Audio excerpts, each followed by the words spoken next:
Welcome to the Full Moon Film Buff, episode 208. We're going to discuss Silver Bullets, released in 2011. I watched this on Fandor. I had not seen this before. As always, we start with the prominent crew and cast. You can find links to a more complete credit list in the show notes. The film was written and directed by Joe Swanberg, who is an independent filmmaker known for his work in the mumblecore movement.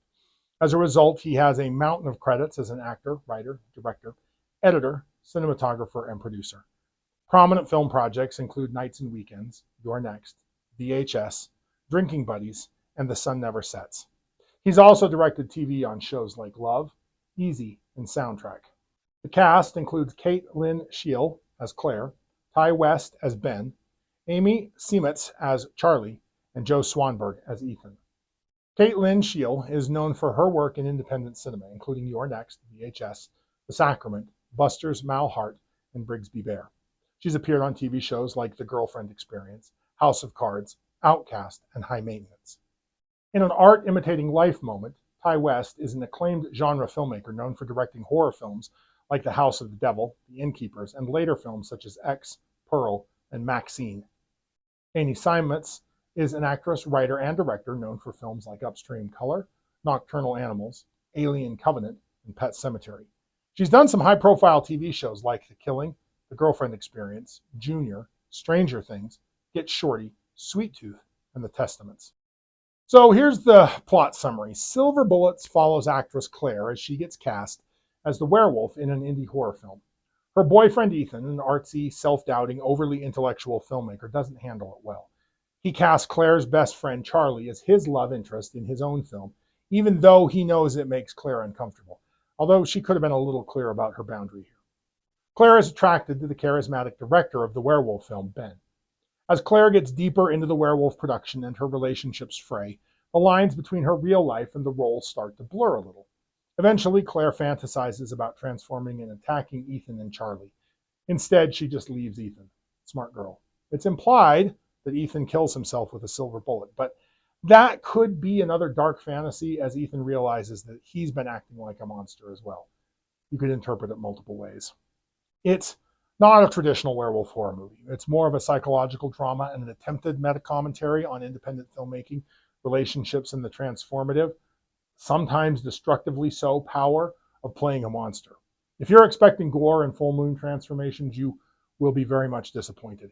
Even as a thoughtful indie piece that uses lycanthropy as a metaphor, I didn't find it that effective. Some parts feel aimless or overly introspective, which is a consequence of the unfocused improvisational technique, but the emotional honesty does occasionally land, so there is that. Lycanthropy fans might feel a bit shortchanged when we come to the werewolf looks and transformations.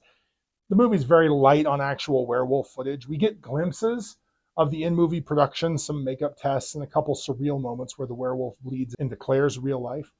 There are no big practical transformation scenes, and only one extended attack sequence.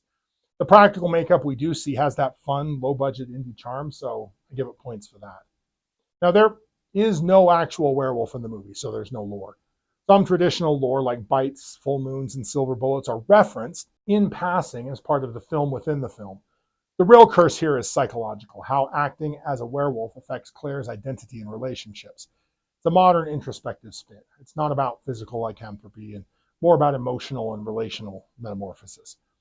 Chekhov and David Foster Wallace influences show up in the exploration of art, jealousy, and authenticity. Instead, the werewolf element serves more as a thematic device about change, savagery beneath the surface, and losing control.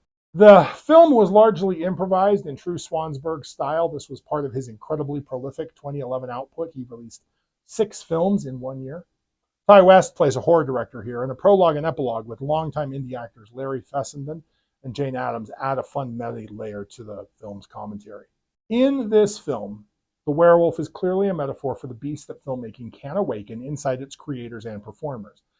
This low-budget indie explores how playing a monster can bleed into real life. It's a meta-take on the subgenre that doubles as an examination of artistic jealousy, emotional toll, and the porous boundary between performance and personal reality, even if the movie isn't great.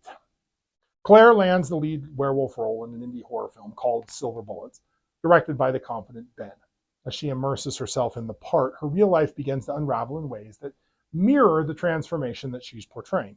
The film suggests that embodying a creature of rage, desire, and loss of control can stir up those same emotions and instincts off camera. And Swanberg uses this to ask, when you spend days or weeks or months physically and emotionally committing to a transformation, does some of that stay with you? Claire's growing disconnection and surreal fantasies echo the internal struggle that classic werewolf lore often depicts, the battle against the beast within. In Silver Bullets, the beast is the intoxicating, destabilizing power of creative work itself. The lines between Claire's on-set experiences and her off-set relationships blur, turning the film into a psychological thriller where the real horror is self-inflicted through art. Low-budget indie filmmaking often runs on passion, tight crews, and blurred personal and professional boundaries. Silver Bullets captures this world with uncomfortable honesty. Relationships fuel the work. Lovers cast each other, friends become co-stars, directors and actors share charged moments, and those same intimacies frequently crack under the pressure. Claire's boyfriend Ethan is a struggling filmmaker himself, whose own projects are stalled by his self-doubt and overthinking. While Claire steps into a, relatively speaking, more commercial werewolf role, Ethan's creative insecurity festers. And the film doesn't shy away from the emotional wreckage that this causes. Petty jealousies, passive-aggressive decisions, and the quiet resentment that builds when one partner's career gains momentum while the other's stagnates. The emotional labor of these productions, long nights, physical demands of transformation scenes, the vulnerability required to tap into that rage or lust, it doesn't just vanish when the cameras stop rolling. At the heart of the conflict is Ethan's resentment. He views Claire's werewolf movie as a step down from pure art, selling out to genre fare, while his own ambitious but directionless projects languish. Meanwhile, Ben represents the successful, compartmentalized filmmaker who can direct intense scenes without letting them destroy his personal life. Ethan's response? He cast Claire's best friend in intimate scenes for his own film, weaponizing art against her and art, both. It's a cycle of jealousy that Silver Bullets dissects brilliantly. The werewolf role becomes the flashpoint for Claire. It's an opportunity that awakens a new side of herself. For Ethan, it's proof that the industry and his partner are moving on without him. This dynamic drives much of the film's tension and makes it deeply relatable for anyone who's ever created a collaborative, high-stakes environment. Creative insecurity turns people into monsters far more effectively than any full moon ever will. Now, Silver Bullets isn't a traditional creature feature with transformations and gore.